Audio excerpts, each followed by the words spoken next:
Did SGA really earn his MVP award? Or did the NBA do the unthinkable and hand SGA the MVP award on a silver platter? Stick around, because I'm going to get into why I think the NBA is trying to force SGA's legacy down our throats, and why SGA getting his second MVP award just doesn't sit right with me. Let's dive in.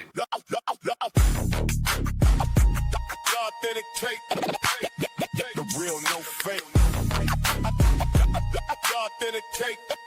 Yeah, the real, no fake. First of all, I don't want to have this be like a hater thing. I think SGA is an incredible player. He's the mid-range god, and I think he does a lot of things very well. And just since his career started percolating, I just feel like he's very limited, even though honestly, I don't want to say I've never seen it, but in recent history, I haven't seen someone average 32 points so easily. So that's definitely a credit to him. And I'm already kind of feeling funky about this because all the narratives that they're saying right now, the first back-to-back MVP since Steph Curry. And yeah, I'm a Warriors fan, and that bugs me. And that's why I just don't want the Thunder to like repeat or anything like that, because I think they're trying to make them like a 2026 version of the Golden State Warriors. And they're trying to make SGA into the new Steph minus the crazy three-pointers. So I could already see it, and I'm just like, I just don't like it. And my whole point is that let someone's legacy unfold. Don't force it. Don't shove it down our throats. Just let it happen. If it doesn't happen, it doesn't happen. And that player wasn't as great as some of the previous greats. They're just good. But I feel like they're really trying to force that down our throats right now with SGA winning his second MVP award, his back-to-back MVP award. I think the OKC Thunder as a whole, I think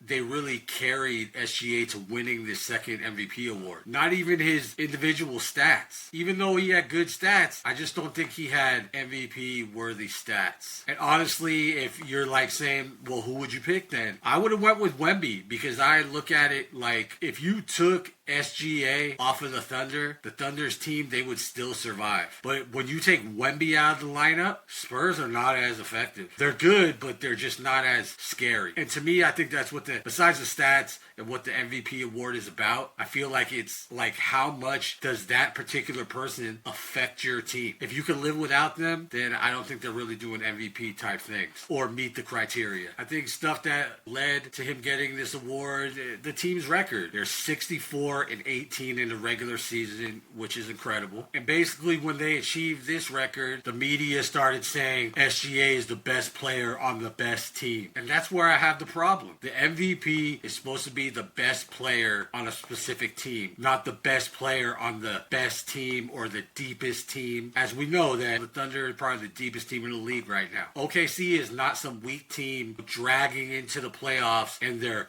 MVP had to put this whole team on his back. It's not that way at all. And I think that's the biggest knock on SGA, that even though he is a star, I think he can be replaceable on that team because the roster is loaded. They defend, they run, they have depth. They have young legs. They have multiple players that can impact the game. Because look at when Williams went out. They were still able to plug and play and survive without him for a whole round. So when people say SGA led the Thunder to the best record, I say, yes, he led them to the best record, but did he carry them? Nah.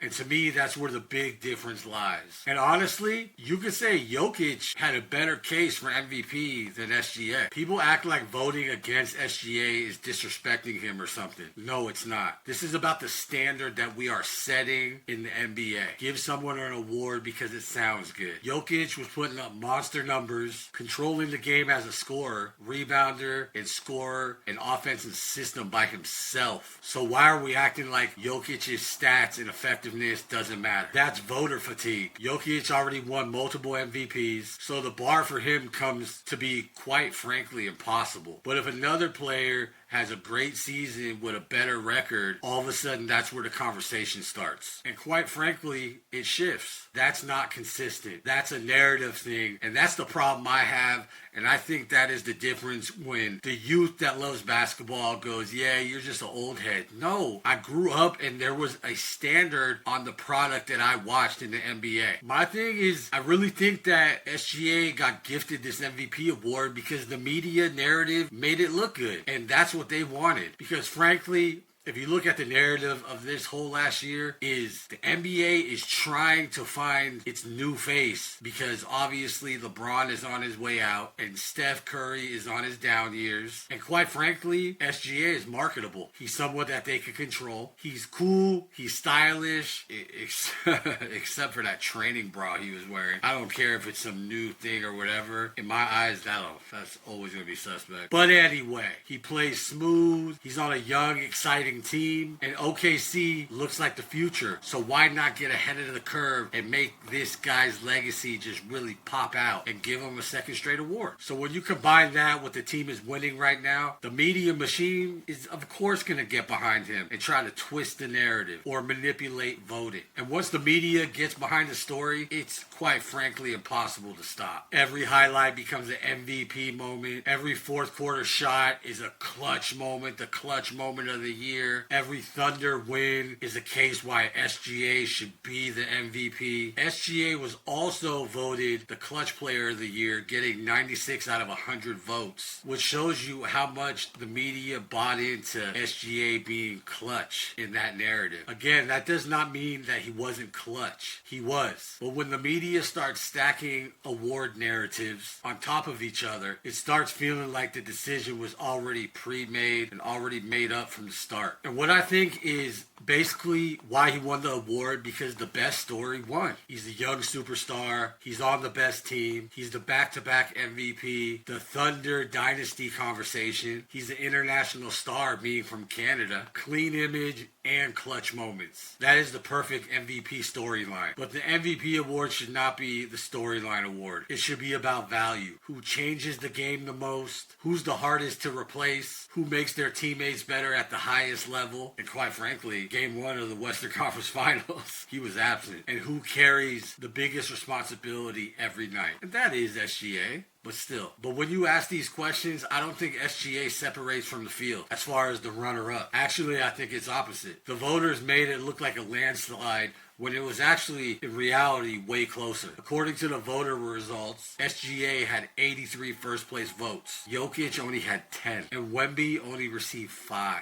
That is just wild to me. Because even if SGA did deserve it, the gap was not that big. I remember even having conversations with my friends going, I think Wemby should win the MVP, but they're probably going to give it to SGA. We're already in that mold. And that's why I feel that it was gifted. Not that SGA is not great, but because the voting made it seem like there was no debate. But there should absolutely be a debate. Basically what I'm trying to say is that SGA deserves respect, but not a coronation. Let me be clear. I'm not saying that SGA is overrated. A little. I'm not saying he's fake. I'm not saying that he's not a superstar. SGA is one of them ones. Shea butter. But there's a difference saying SGA had an MVP style season and then saying SGA was the most valuable player in the NBA. Those are not the same things. To me, this felt like a coronation. The league wants SGA to be that guy. The media wanted the Thunder story. The media wanted to reward winning. And Jokic fatigue made it a little bit easier. SGA got the trophy. He's the back-to-back MVP, but did he really deserve it? Let me know what you think. I always want to hear your opinion. Make sure you like, comment, and subscribe. This has been The Authentic Take. The authentic